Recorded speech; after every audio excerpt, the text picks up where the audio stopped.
गौतमो गणी। मंगलम कुंद कुंदाद्यो जैन धर्मोस्तु मंगलम। सर्वमंगल मांगल्यम सर्वकल्याणकारकम। प्रधानम सर्वधर्मानां जैनम जयतु शासनम।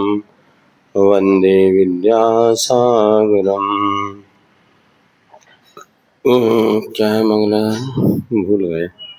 गुणानां विस्तरं वक्षे स्वभावानां तथैव च। पर्यायानां विशेषेण नत्वा वीरं जिनेश्वरम्। महावीर भगवान की, आचार्य गुरुवर श्री विद्यासागर जी महाराज की जय। चलिए कहाँ पहुँच गए फिर। कल यहाँ पर नैगम संग्रह आदि सभी नयों की चर्चा करते हुए आलाप पद्धति के अनुसार उनकी व्याख्या की गई। अब आगे इसके बाद नयों के वर्णन करने के बाद उपनय का विषय आता है। सूत्र नंबर 80। उपनय भेदा उच्यन्ते। उपनय के भेदों को अब कहा जाता है। सद्भूत व्यवहारो द्विधाः। उपनय के भेद अपन ने पहले ही पढ़ चुके हैं।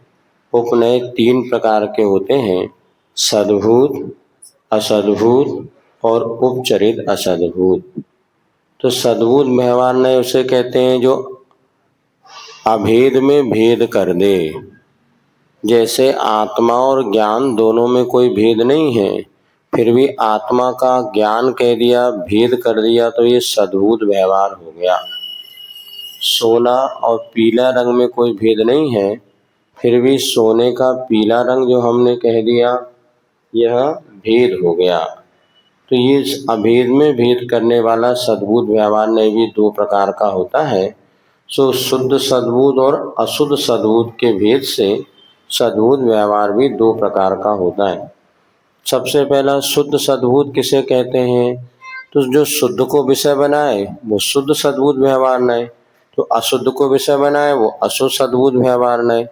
जैसे मति, संसारी जीव का मति ज्ञान, ये अशुद्ध सद्भूत हो गया। सिद्ध जीव का केवल ज्ञान, ये शुद्ध सद्भूत हो गया। आपका विषय क्या है उसके अनुसार यह नए बात करेगा। तो सूत्र नंबर 82 आता है। शुद्ध सद्भूत व्यवहारो यथा शुद्ध गुण शुद्ध गुणिनो शुद्ध पर्यायणो भेद कथनम।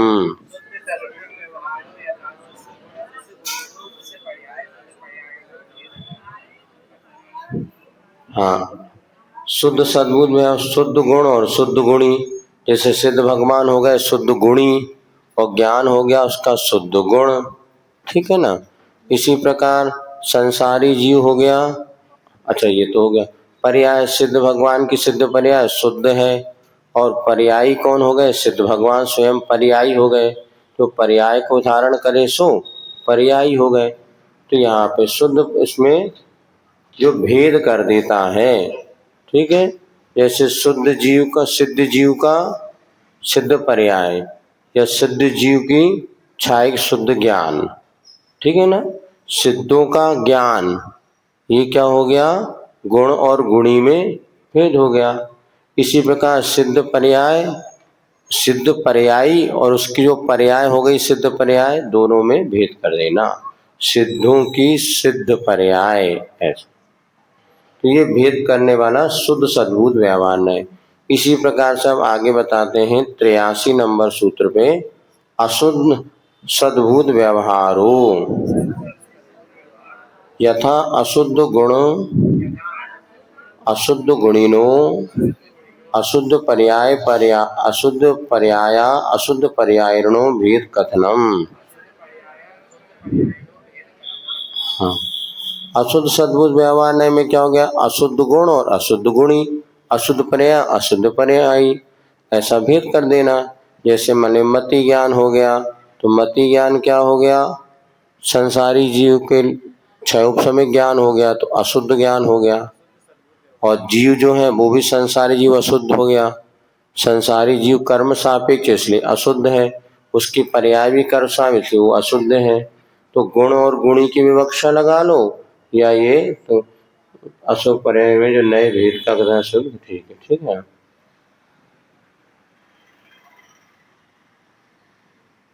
अशुद्ध सद्भूत संज्ञा लक्षण तो ठीक है। अशुद्ध द्रव्य में गुण और गुणी में इस प्रकार से सद्भूत व्यवहार नए के दो भेदों का कथन हो गया। कई नए, कई एक उदाहरण कई जगह लगेगा आपको। ऐसे अब आपको पुरुषार्थ करना हो तो एक उदाहरण ले लो। अब इसमें क्या क्या सूत्र कौन कौन से फिट होते हैं, उदाहरण के माध्यम से 4-5 बातों को वो ज्ञान आपको मिल जाएगा। असद्भुत व्यवहार त्रेधा।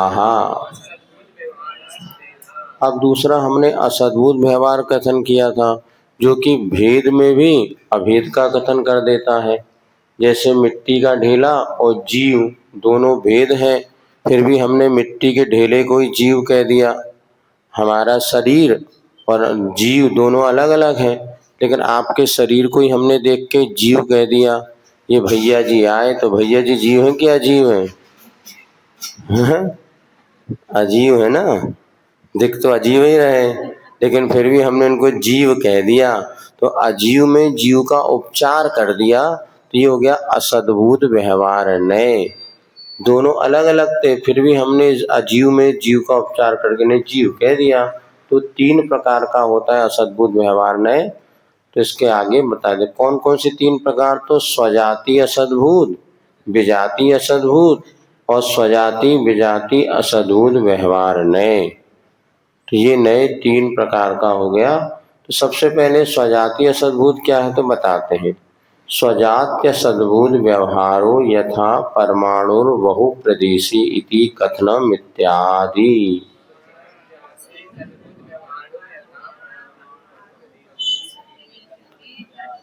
अब यहाँ पे स्वजातीय सद्भूत व्यवहार ने अपनी अपनी जाति में उपचार करने वाला, जैसे परमाणु को हमने बहुप्रदेशी कहा।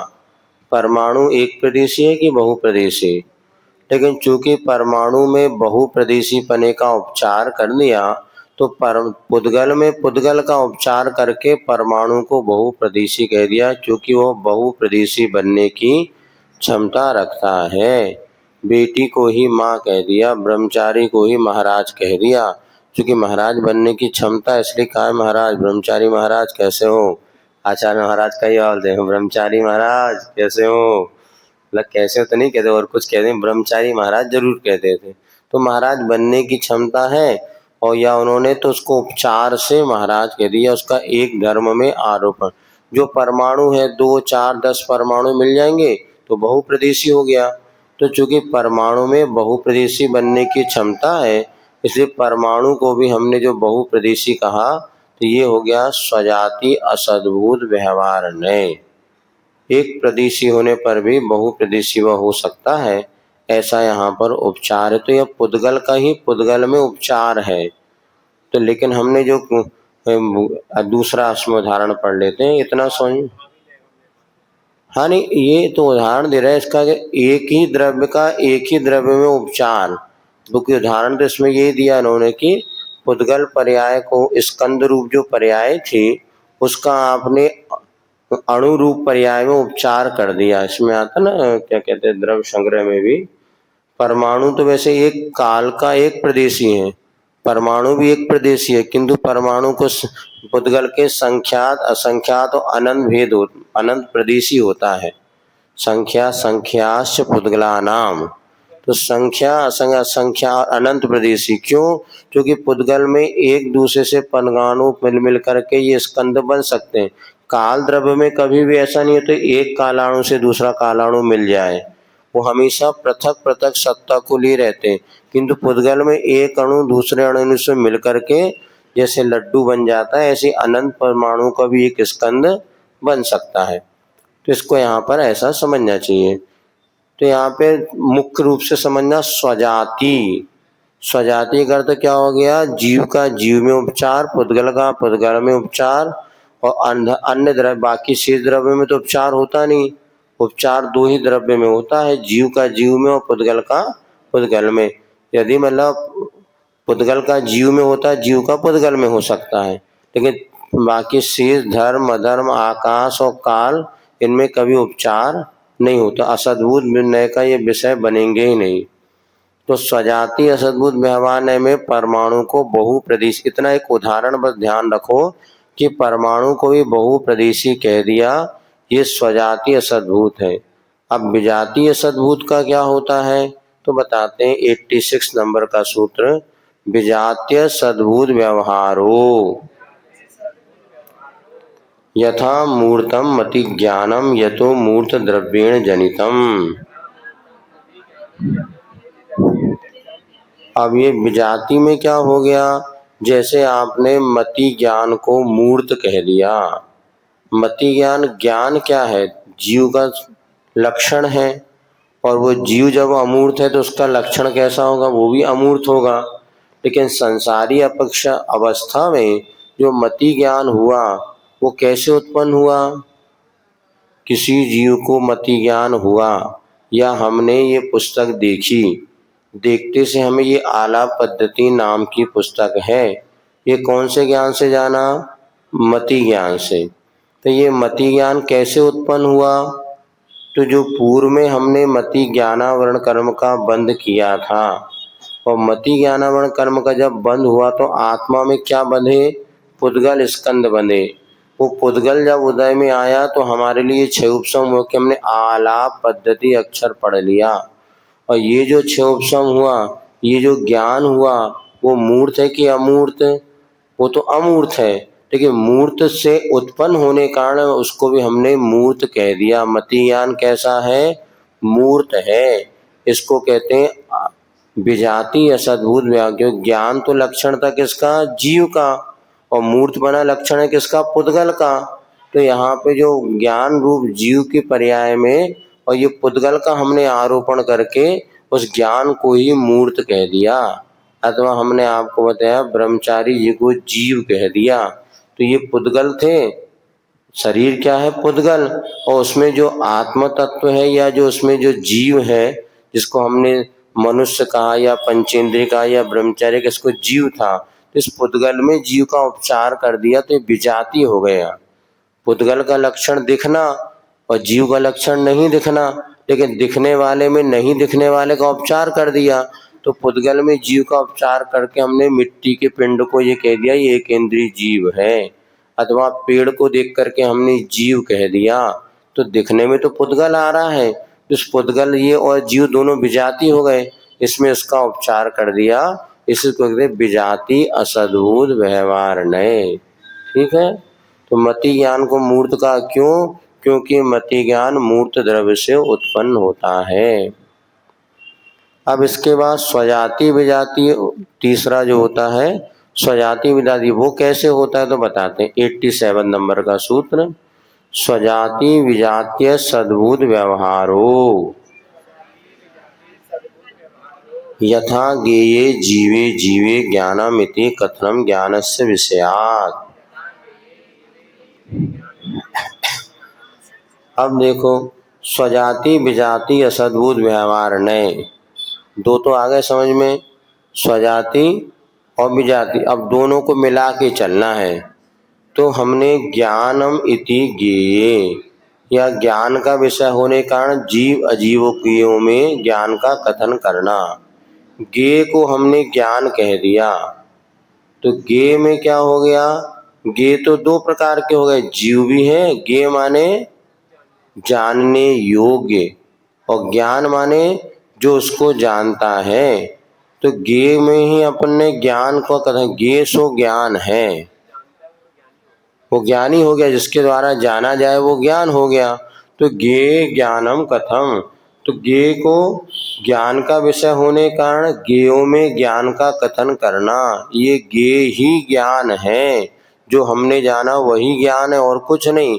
हमने आपको देखा, आप हो गए ज्ञेय, ज्ञेय को ही हमने ज्ञान कह दिया, ये मनुष्य का ज्ञान हो गया। तो यहाँ पे जब ज्ञेय में जीव अजीव दोनों आ गए, तो जीव की अपेक्षा स्वजाति हो गई ज्ञान की, और मनुष्य की और अजीव की अपेक्षा मकान दुकान ये भी सब जानने में आए। आप जैसे यहाँ पर बैठे हैं, आप हमें देख रहे हैं, आपने इस मंच को भी देख रहे हैं और हमें भी देख रहे हैं, तो हम हो गए गे। और आप जो जान रहे हैं ज्ञान, वो क्या है? चेतन की परिणति है।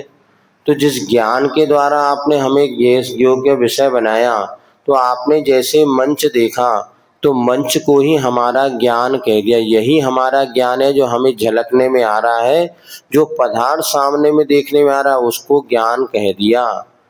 ये ही ज्ञान है, ये ही ज्ञान है। अब गे में कौन कौन से पदार्थ आ गए? टेबल भी आ गई और महाराज भी आ गए, माइक भी आ गए और महाराज भी। तो महाराज की अपेक्षा देखा तो ज्ञान और महाराज दोनों अपन स्वजाति वाले हो गए, लेकिन ये पुद्गल ये विजाति हो गई। तो स्वजाति विजाति असद्भुत व्यवहार नए, वो सब आगे आएगा। अभी इसमें समझ लो स्वजाति विजाति कि हमने जब गे किसी ज्ञान में गे को विषय बनाया, तो गे में ज्ञान को गे को ही ज्ञान कह दिया। हाँ नहीं, अभी अपन सामने उदाहरण एक चीज को समझे कि स्वजाति विजाति उपचरित, ये स्वजाति विजाति असद्भुत व्यवहार ने कैसे बनेगा? क्योंकि ज्ञान का विषय जीव भी और अजीव भी है, और ज्ञान लक्षण जीव का है, तो दोनों जीवों की अपेक्षा स्वजातिपन आ गया। और चूंकि पुद्गल का और जीव की जाति भिन्न, इसलिए विजातिपन आ गया। तो स्वजाति विजाति दोनों लेकर के चलना, ये असद्भुत व्यवहार ने। फिर से एक बार समझ लेते हैं, विजाति दोनों हो गई। हाँ, अब तीसरा अगर आप पढ़ेंगे उसमें और क्लियर हो जाएगा। तीसरा और हम पढ़ लेते हैं, उपचरित असद्भुत व्यवहार ने, इससे पूरा विषय क्लियर हो जाएगा। उपचरित असद्भुत व्यवहार त्रेधा, उपचरित असद्भुत व्यवहार ने ही 3 प्रकार के होते हैं। अब इतना समझना, जितना हम पढ़ रहे हैं, जिस उदाहरण को पढ़ रहे हैं उतना भी हमें समझ में आ गया ना, तो पर्याप्त है। और दूसरा तीसरा चौथा उदाहरण जब आपकी परिपक्वता जाए तो और चिंतन करिएगा, लेकिन अभी कम से इतना ही समझ लो। आलाप पद्धति में जो 3 बातें कही गई हैं, स्वजाति में कहा था परमाणु को बहुप्रदेशी कहना, विजाति में क्या कहा था? मूर्त मति ज्ञान को मूर्त कहना, हाँ मति ज्ञान को मूर्त कहना, और स्वजाति विजाति में ज्ञेय को ज्ञान कहना। तो ज्ञेयम इति ज्ञानम, ज्ञेय ही ज्ञान है। 3 उदाहरण ध्यान रखो। परमाणु को बहुप्रदेशी कहना, ये स्वजाति असद्भुत, और मति ज्ञान को मूर्त कहना विजाति असद्भुत, और ज्ञेय को ज्ञान कहना स्वजाति विजाति असद्भुत। ठीक, इतना जब अपन लेके चलें, उलझन कहीं पर भी नहीं है। पर अपनी बुद्धि को जितनी हम पैनी कर पाएंगे तो उतनी जल्दी विषय अपने दिमाग में आ जाएगा। अब क्या इन सब चीज़ों का ज़्यादा प्रायोगिक प्रयोग नहीं होता जीवन में, लेकिन तत्व ज्ञान इसी को कहते हैं। जितना भी आप लोग स्कूल में पढ़ते हैं, कॉलेज में पढ़ते हैं, केमिस्ट्री फिजिक्स, सारा का सारा कुछ उपयोग नहीं होता। वो तो फिर से पढ़ाई के बाद नौकरी लगे तो भैया ट्रेनिंग और करो 1 साल, तुमने जो पढ़ा वो धरे रहने दो। लेकिन अब यहाँ पे जो कंपनी में काम करोगे तो 1 साल जो काम आएगा उसकी 6 महीने साल भर ट्रेनिंग पढ़नी पड़ती है। डॉक्टर कितनी भी अच्छी पढ़ाई करके पास हो जाए, उसके बाद बता दें कुछ करना पड़ता है ना, उसके साल 6 महीने एंड ट्रेनिंग जैसा वो सभी क्षेत्र में होता है। क्योंकि ज्ञान होना अलग चीज़ है, जिस संबंधी आप प्रैक्टिकली लाइफ में जी रहे हैं उसका विषय आपको यही पढ़ना पड़ेगा। पढ़ा तो इतना सारा है, हाँ कहीं काम में तो आता होगा, क्यों भैया आता ट्रिग्नोमेट्री में टेन थीटा कॉस, ये काम में किसी किसी के आता है जो आता है इनके। लेकिन वास्तव में लगता है जब हम भी ये सोचे, हम घर में थे, अरे टेन थीटा कॉस थीटा पढ़ते पढ़ते पूरी जिंदगी निकल जाएगी, इसमें कुछ समझ में तो आ नहीं रहा। पाई एक्स वाई जेड आता तो होगा, लेकिन इसका अपने जीवन में क्या काम लगता था। अब वो जब श्रावकाचार पढ़ो, स्टोपदेश पढ़ो, ऐसा लगता है इसमें कुछ अपने काम की बातें मिल रही, क्या भला बुरा। इनको पढ़ते पढ़ते पूरी जिंदगी X plus Y plus square is equal to 2ab और करते रहा, इसमें क्या मिलेगा।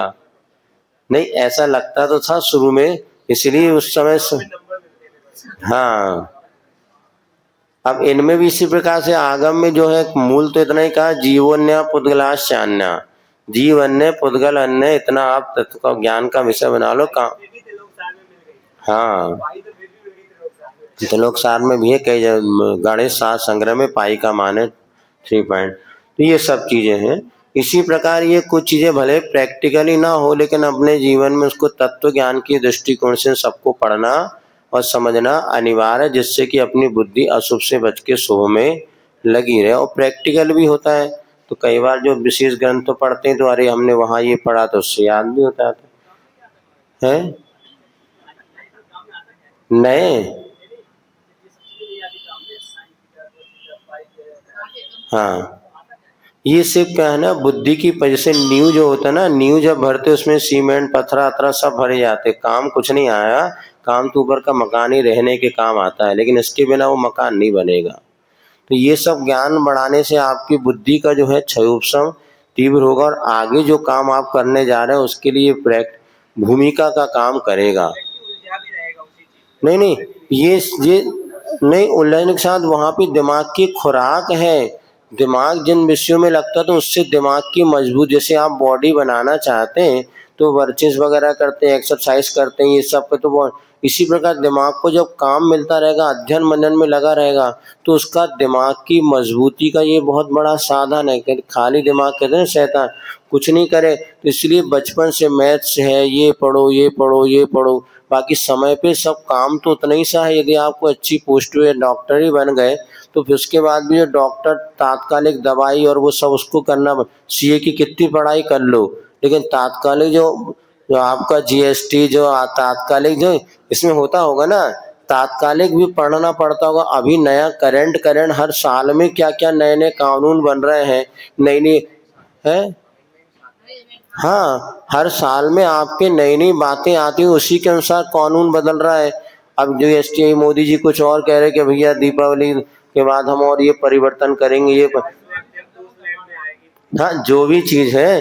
तो आपने पढ़ाई करने का आधार है कि अब आपको इतनी क्षमता आ गई कि आप उस नए विषय को भी एक्सेप्ट करके फटाफट कर लोगे। क्योंकि जब यही नया हाल है, तुम्हें कहा को पुराना इतना सारा पढ़ो, नहीं पुराना तो पढ़ना ही पड़ेगा। जो फंडामेंटल बेसिक कोर्स है वो तो करना ही पड़ेगा। एक काम वो नहीं आएगा, काम तो आपको जो वर्तमान का वो आएगा, लेकिन जो पुराना आपने पढ़ा वो आपकी नींव को इतना मजबूत कर देगा, पत्थर नींव का पत्थर कभी नहीं दिखेगा, ना उसका कोई उपयोग, ना डेंटिंग पेंटिंग भी नहीं करना। नहीं उसके बिना ऊपर जो अब इसी में डेंटिंग पेंटिंग का जो ऊपर आपको दिख रहा है, लेकिन जितना वो मंजिल ऊपर जाएगी उतनी नींव को गहरी पहुंचेगी। तो नींव कभी दिखती नहीं, लेकिन उसके बिना महल खड़ा नहीं होता। ये सारा का सारा तत्व ज्ञान है, ये अपने बुद्धि को परिपक्वता लाता है। काम तो इतना ही सा है, छिज्जदुआ भिज्जदुआ निज्जदुआ आवजादु विपल्यम जम्मा तम्मा गच्छदु ताहामिना परिघौ मज्जम। ये कुछ भी मेरा नहीं है, छिज्जा भिज्जा। लेकिन इस तत्व ज्ञान की परिपक्वता की भूमिका बनाने के लिए वर्षों नहीं, अपन तो कुछ नहीं पढ़ रहे बेटा। द्वादशांग का ज्ञान जो करते होंगे, एक एक पद में कितना ज्ञान अथाह भरा होता होगा, ये सारा का सारा और आज तो आयु कितनी बची, कालम थोवो। वैसे तो पूजन में ये गाथा शायद कहाँ की है, ये पंचाशी गाय की टीका में गाथा आई है। पारो अंतो नत्थि सुदीर्णम कालोथोबम वयम च दुम्मेहा तन्नवरि शिक्षियब्बम जम जम मरणम खणम कुणई। अंतो नत्थि सुदीर्णम, श्रुत का कोई अंत है नहीं, अथवा पारोन्नति से श्रुत का कोई पार नहीं, अपार अपरंपार है, सारी जिंदगी पढ़ते रहो कम नहीं होगा। अंतो कालो थोबम, किंतु क्या करो हमारे पास काल बहुत थोड़ा सा है। कहाँ आदिनाथ भगवान की आयु 84 लाख पूर्व की थी, आज 84 वर्ष भी नहीं है। कालो थोबम वयम च दुम्मेहा, इसके साथ हमारी बुद्धि दुर्बुद्धि है। इतनी दुर्बुद्धि है, गुरुजी पढ़ाए आम तो हम पढ़ते हैं इमली, वो बताएं कुछ तो हम उसको विपरीत ग्रहण करते हैं और अपनी बुद्धि के अनुसार ग्रहण करेगा। वयम च दुम्मेहा, इसलिए भगवान महावीर और आदिनाथ के समय में बताया, आदिनाथ के शिष्य बहुत सरल थे और भगवान महावीर बहुत कुटिल हैं। इतनी कुटिल बुद्धि है कि वो कुछ भी कहो वो अपने ही दिमाग से अर्थ निकालता है। वयम इसलिए तन नवरी से व्यम, इसलिए उतना ही सीख लेना चाहिए। जम जन मरणम खणम कोण, जिससे जन्म और मरण का नाश हो सके। और जन्म मरण के नाश का एक ही आधार है, राग द्वेष से बचो। इसलिए अंत है नहीं श्रुत का। और यदि अपना राग द्वेष से बच गए तो ये ग्रंथ पढ़ने की जरूरत ही नहीं है। इसीलिए तत्व ज्ञान के क्षेत्र में एक श्लोक मात्र से केवल ज्ञान हो सकता है। अब वो तो भगवान ही जाने 33 सागर तक कैसा होता होगा, लेकिन यहाँ पर भी जो ऐसा अपूर्व ज्ञान था, आज अपने पास तो कुछ भी नहीं, फिर भी अपन सोच रहे कब तक पढ़े, कितना पढ़े, वो ही कैसे पढ़े और कुछ लेकिन इसमें क्या तत्व, लेकिन बस यही मानना चाहिए बेसिक मजबूती बनेगी और अपना श्रुत स्कंद पे मन रूपी बंदर को चढ़ा दो तो यहाँ मावचकता रहेगा। नमोकार मंत्र को 120 बार पढ़ते रहो। तो एक बार ऐसा तो कम से कम यहाँ वहाँ उछल कूद तो कर ही रहा है। तो यहाँ बाहर कूदे रोड, मेन रोड पे, इससे अच्छा भैया मंदिर के प्रांगण में खेल ले। मोड़ा होता ना बेटा, वो बाहर रोड पे खेलेगा, भैया बाहर मत खेलो, यहाँ रहेगा, हमें पता है सुरक्षित रहेगा, और बाहर खेलेगा तो किसी भी गाड़ी के नीचे दब सकता है। तो अपना मन जो है कहीं ना कहीं चंचल है, ये श्रुत में लगा दो, और मन की स्थिरता है कुछ ग्रंथों की मात्र नमोकार मंत्र ही केवल ज्ञान को उत्पन्न करा सकता है। इसीलिए प्रारंभिक दशा में कई बार लगता था ये भी पढ़ लो, ये पाठ कर लो, ये पाठ कर लो, अब लगता है ओम नमः सिद्धिव्य करो ना, सब पाठ इसी में आ गए। नमो लोई सब साउंड में पूरा द्वार सांग आ गया। लेकिन उस स्थिति में ये समझो कि बाहरी गप्पे मार रहे हो तो इससे अच्छा पाठ करो। चलो अब बैठे गप्पे राग द्वेष में अगर आपकी परिणति जा रही, इससे अच्छा आप बैठ करके छेड़ाला पढ़ो, भक्तामर पढ़ो, सहस्रनाम पढ़ो, ये पढ़ो, इसलिए भक्ति पाठ करो, क्योंकि आपका मन यहाँ वहाँ जा रहा है। अब आपको मुझे पाठ करना है तो कम से कम सामने वाला सोचता है भैया महाराज पढ़ रहा है, डिस्टर्ब नहीं करो। अब जहाँ उसको पता महाराज फ्री बैठे तो बस आके बैठ जाएगा, महाराज सुनो हम आइए, और अपन भी उसको सुनने लगे, हाँ बताओ तुम आइए, बस 2 ही दिन से गए। अब ना बेचारे धर्म ध्यान कर रहे ना वो कर रहे। इससे बढ़िया है तो माला फेरने, अभी बताया था आपको, पुष्पन सागर महाराज मिले थे हमें दक्षिण में, वो मात्र माला फेर, कुछ नहीं, उंगली और माला भी नहीं रखते थे। जब कभी भी जाएंगे 24 घंटे माला फेरते थे। जहाँ कुछ उनके पास परिग्रह, एक बैग था, 2-3 पुस्तकें रखी थी, वो भी महीनों से खुली नहीं थी, खोले नहीं। हाँ कोई होंगे महाराज ना, ऐसे आज भी कई साधक हैं अपने संग में। वो शांति सागर महाराज ललित, उनको एक धर्म ध्यान के सिवा कोई पुस्तक नहीं थी, कभी उनके चारों पता ही नहीं रहता उनका महाराज कहाँ बैठे। बोले अब देखने कहूँ बैठ जाए, तो कहाँ बैठना उनका ये भी फिक्स नहीं, कभी यहाँ बैठे कहीं वहाँ बैठो तब जो अपना कछु ताम झाम हो। अब कछु नहीं है तो कहूँ भी घूमत फिरत रहो, हैं कमरा नहीं, ये तो हम कह रहे हैं उनको चिंता ही नहीं। और वास्तव में होना तो यही चाहिए, सही निष्प्रता यही है।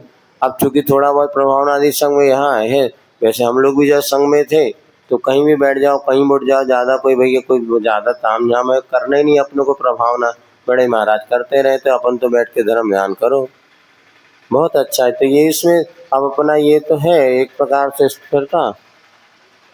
हाँ इस प्रकार से तो ये सारी की सारी बातें कई बार लगता तो है कि, लेकिन अपने उपयोग को स्थिर रखने के लिए सारी बातें बहुत जरूरी हैं। इसलिए निरंतर ज्ञान ध्यान तपो रखता तपस्वी सा प्रशस्तते। या तो बेटा ज्ञान में उपयोग लगाओ या तप में। नहीं तो बीच का जो व्यक्ति ना ज्ञानी है ना तपस्वी है, तो फिर क्या करता है, श्रावकों को ले मंत्र बांटो, तंत्र बांटो, ये करो, तुम आ जाओ, उसी में उपयोग चला जाओ, जा ही रहा है। आज अब आचार्य महाराज के समक्ष बुजुर्गों की दीक्षा की बात आई कि इनको दीक्षा देने, आचार्य श्री मैंने मना किया नहीं, लेकिन इनका उपयोग कैसे स्थिर रहेगा, क्योंकि पता है घर गृहस्थी संबंधी जिन्होंने 60-50 साल 40 साल राग रंग में व्यतीत किए, अब वो घर से आ जाए तो लगे हाँ आ गई, अच्छे बैठ जाओ, अच्छे तुम्हें हार कराइए और को उसे ना करें। अब कैसे दिन अरे सेठानी चौका लोग आ जाए तो क्या करो महाराज, सबसे इनकी गलती नहीं। अभी एक संघ में हम जब छोटे थे उस समय एक संघ में महाराज आए थे, प्रबुद्ध सागर जी महाराज, आचार्य पुष्पन सागर जी के संघ जब तरुण साहिब सब आए थे 89 या 90 की बात है, तो प्रबुद्ध सागर जी महाराज थे, उनकी मुनि दीक्षा थी, उनकी बाई जो थी उनकी छुल्ली का बनाया था, उन्होंने दोनों संघ में थे प्रतापुर वाले। वो बता रहे थे उनका एक बार नगर में विधान होने वाला था, तो कमेटी ने निर्णय किया था कि घी का भोजन बनाएंगे। तो उन्होंने कहा डालडा वनस्पति घी ले आते हैं, इनने कहीं शुद्ध घी का भोजन बनेगा। बोले शुद्ध घी इतना महंगा कहाँ से खर्चा कर? तो उन्होंने कहा मैं पूरा वो करा, वो सुना रहे थे उनके साथ, और पूरा उन्होंने शुद्ध घी की पूरी जीवनार करवाई। और उनके बाद ऐसा उनको महाराज ने कहा चलना चलो, तो बोले चलो हम दो ही चलते हैं। तो इनको मुनि बना दिया, उनको चुल्लिका बना दिया। अब जो तो वो हमने देखा मैं माता जी दिन जब चाहे जब महाराज के पास जाए, जब दोनों बैठे घंटों। अब आचार्य महाराज ने ऐसा कुछ सोचा होगा, बड़े बुजुर्ग को दीक्षा देने का निषेध नहीं रहा, लेकिन उन्होंने पहली एक दीक्षा दी थी और वो दीक्षा में उतने वो सफल नहीं हो पाए। फिर उन्होंने कहा यदि इनको इतना जैसे अब जैसे जैन साहब से बोला हमें कछु नहीं पता, कछु नहीं, अब कछु नहीं पता तो क्या करें मानो। अब तो क्या करें, साधना यदि नहीं करेंगे तो आचार्य ने रतनलाल बेनाना जी या फूलचंद जी लोहार इनको कई बार कहा तुम आगे आओ और संघ को यदि शिक्षित में दीक्षित देश कर सकता हूँ, लेकिन शिक्षित तुम्हें करना पड़ेगा। इनका 24 घंटे धर्म ध्यान में बने, ये बातों से बचे, इसलिए इनको स्वाध्याय अगर करा, जो ज्ञानी कोई मिलेगा तो इनका धर्म ध्यान होगा। जो स्वयं शास्त्र अध्ययन में रुचि रखता हो तो इन सब बब्बलों को बैठाल के पढ़ाते रहो, भक्ति का उपयोग लगाए रखो। अब नहीं तो मैं तो साथ में रखूंगा नहीं, तो उन्होंने पहले ही कह दिया था। अब मैं साथ में रखूँ फिर इनका आहार विहार आदि में इनका धर्म ध्यान के लिए मूलचंद जी के पीछे इतना पड़े रहे। आज इसने कई बार कहा लोहाड़िया जी किस्म, और इसके बाद उन्होंने रतनलाल जी को ही कहा कि तुम आगे आओ दीक्षा के लिए, तो आज मैं 2500 को दीक्षा दे, किंतु वो उनका जब नहीं हुआ फिर बाद में उन्होंने अंत में मड़िया जी वगैरह में जहाँ पर स्थायी छुल्लक जी रह करके धर्म ध्यान करें नियम वगैरह, वैसा उनका बहुत पहले से छुल्लक दीक्षा बुजुर्गों को देने का विधान मन था। किंतु बस उनका यही था कि इनका स्वाध्याय आदि में उपयोग लगे रहे तो ठीक है, और नहीं है तो दिन भर क्या करेंगे। कोई भी आ गया फिर पुरानी बातें उखड़ेंगी, फिर तुम कैसे थे, हम कैसे थे, तुम्हारे कहाँ बिटिया, तुम्हारे कहाँ दामाद, तुम्हारे कहाँ। होता है आज भी हमने देखा बुजुर्ग, अरे बुजुर्गों के महाराज को हमने देखा एक बार वो बैठ जाओ तो पूरे वो पक्ष की और ये पक्ष को पूरे रिश्तेदारों को घंटों इसी में निकल जाए। कई में माता जी अरे जो बड़े बुजुर्ग हैं उनका ज़्यादा वो उपयोग, तो ये सब उपयोग लगाने के लिए बार बार अपने को बहुत जरूरी है। इसलिए ज्ञान ध्यान तपो रखता है। यदि ज्ञान और तो ज्ञान में क्या करें, श्रुत का अभ्यास करते रहेंगे, भक्ति पाठ आदि करते तो साधुता का लाभ होगा। नहीं तो कुछ साधु है दिन भर माला फिरते, उनको कोई जरूर नहीं भक्ति पाठ कुछ नहीं, सब आपका धर्म माला फिरो दिन में रोज 108 माला, आराम से 108 माला फेरेगा बंदा तो यहाँ वहाँ उपयोग जाएगा नहीं। इसीलिए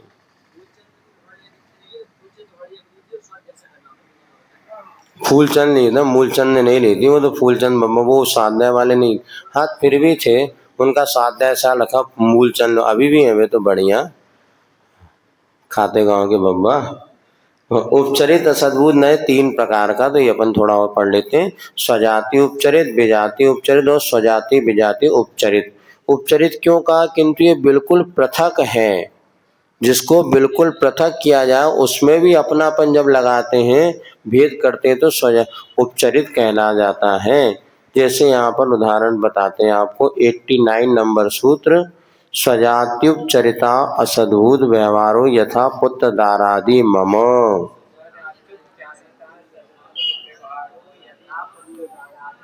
अब उपचरित असद्भुत व्यवहार में अपने से बिल्कुल पृथक, जैसे आपको हमने बताया था मेरा ज्ञान सद्भुत, मेरा शरीर असद्भुत और मेरा परिवार उपचरित असद्भुत। तो यहाँ पर मेरा पुत्र दारा, ये मेरा बेटा है, ये मेरी पत्नी है, ये मेरे तो ये पुत्र स्त्री आदि को मेरा कहना स्वजाति उपचरित असद्भुत व्यवहार नए है। ये उपचरित असद्भुत व्यवहार ने से इनको कहना गलत नहीं है। ये अपने हैं तभी आप पाओगे तो अपनापन रहेगा, और नहीं तो पर वस्तु को स्वीकार नहीं करना, नहीं तो दोष हो जाएगा। अपनी पत्नी को अपनी पत्नी कहना गलत है कि सही है? सही है, लेकिन उपचरित असद्भुत व्यवहार ने से दूसरे की पत्नी को अपनी पत्नी कह लोगे तो ये अनाचार हो जाएगा। इसलिए व्यवहार होते भी सत्य है, असत्य नहीं है। तो पुत्र आदि को अपना कहना ये स्वजाति उपचरित असद्भुत व्यवहार ने। अब इसके बाद वस्त्र है, ये मेरा कुर्ता है, ये मेरी धोती है, ये मेरी साड़ी है, तो ये भी बताते ये विजाति हो गया। विजात्युपचरिता सद्भूत व्यवहारो यथा वस्त्र आभरण हेम रत्नादि मम।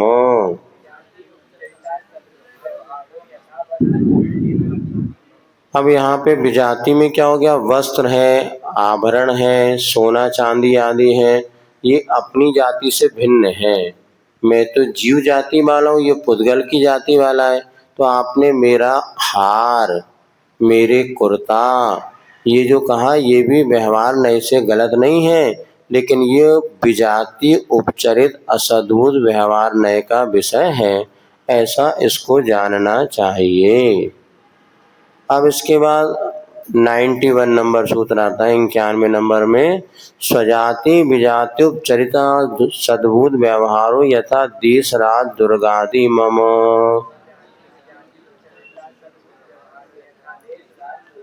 अब स्वजाति विजाति उपचरित में क्या आ गया, ये देश मेरा है, राज्य मेरा है, किला मेरा है, घर मेरा है। जब आपने कहा ये घर मेरा है तो घर कोई खाली तो है नहीं, उसमें बाल बच्चे भी हैं। ये तो घर विजाति में है किंतु बाल बच्चे स्वजाति में। घर मकान का नाम नहीं, उसमें जो हाँ बाल बच्चे सहित घर, तो बाल बच्चों की अपेक्षा स्वजाति और घर की अपेक्षा विजाति, इसलिए स्वजाति विजाति उपचरित शुद्ध व्यवहारिता देश मेरा देश है। तो देश तो जड़ है, इसमें रहने वाले जो देशवासी वो चेतन है, तो देशवासियों की अपेक्षा स्वजाति है और देश में महल आदि की अपेक्षा विजाति है। स्वजाति विजाति उपचरित सद्भुत व्यवहार, इस प्रकार से 91वें सूत्र में आपकी विवक्षा बता दी। ये इस प्रकार से उपचरित असद्भुत व्यवहार उपनय के भेद यहाँ पर पूर्ण हुआ। तो फिर से अपन देख लें, सद्भुत असद्भुत और उपचरित असद्भुत। सद्भुत व्यवहार नय के दो भेद बताए, शुद्ध सद्भुत और अशुद्ध सद्भुत। इसी प्रकार असद्भुत के स्वजाति असद्भुत, विजाति असद्भुत, स्वजाति विजाति। और यहाँ पे उपचरित असद्भुत के भी 3 भेद बताए, स्वजाति उपचरित सद्भुत, विजाति उपचरित सद्भुत, स्वजाति विजाति उपचरित असद्भुत। इस प्रकार से 3 दूनी 6 और 2 8 सूत्रों के माध्यम से यह पूरा लगभग उपनय का प्रसंग पूर्ण होता है। और यहाँ तक जिसने आलाप पद्धति पढ़ ली उसका वह आलाप पद्धति का पूरा बेसिक जानकारी। अब आगे इन्हीं सूत्रों में जो है, जैसे अपन ने पढ़ा था परिभाषाएं आदि यहाँ पर कही गई हैं, तो उसको अपन ने बहुत सारी तो देख लिया। अब थोड़ी बहुत और परिभाषा उसको अपन देखेंगे। पढ़ना है, सूत्र पढ़ना हो तो सूत्र पढ़ लो, 5 मिनट में एक बार रिवीजन हो जाएगा। आगे और पढ़ लें जो सूत्र की परिभाषा 91 हो गए, लेकिन आगे पढ़ते देखते कहाँ पर गाड़ी अटकती है अपनी। सर्वो गुणा क्रमवर्तिनः पर्यायाः गुण्यते पृथक्क्रियते द्रव्यं द्रव्यादेस्ते गुणाः अस्ति इति एतस्य भावो अस्तित्वं सद्रूपत्वम् वस्तुनो भावो वस्तुत्वं सामान विशेषात्मक वस्तु द्रव्य स्वभावो द्रव्यत्वम निज निज प्रदेश समूहे रखन वृत्त्या स्वभाव विवाह पर्यान द्रवती द्रवती अद्रवती इति द्रव्यम।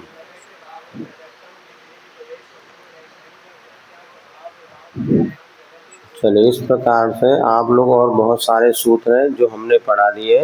अब आगे नया आप लोग को क्या पढ़ना है, कल आपको विषय बता दिया जाएगा और 2 3 4 दिन में आलाप पद्धति का विषय अपनी पूर्णता को प्राप्त हो जाएगा। अब आप लोग जिन्होंने पढ़ा है एक बार पुस्तक से और विषय पढ़ लें, जहाँ समझ में नहीं आए तो आपको और बता देंगे। लेकिन आलाप पद्धति बहुत सरल है, अच्छी है और इसका विषय गर्म बुद्धि का गम होने से कभी भी आध्यात्म ग्रंथ आदि अपन पढ़ते हैं तो वहाँ पर जो नए का प्रसंग आता है वो अपने को विशेष बोझ या कठिन नहीं प्रतीत होता।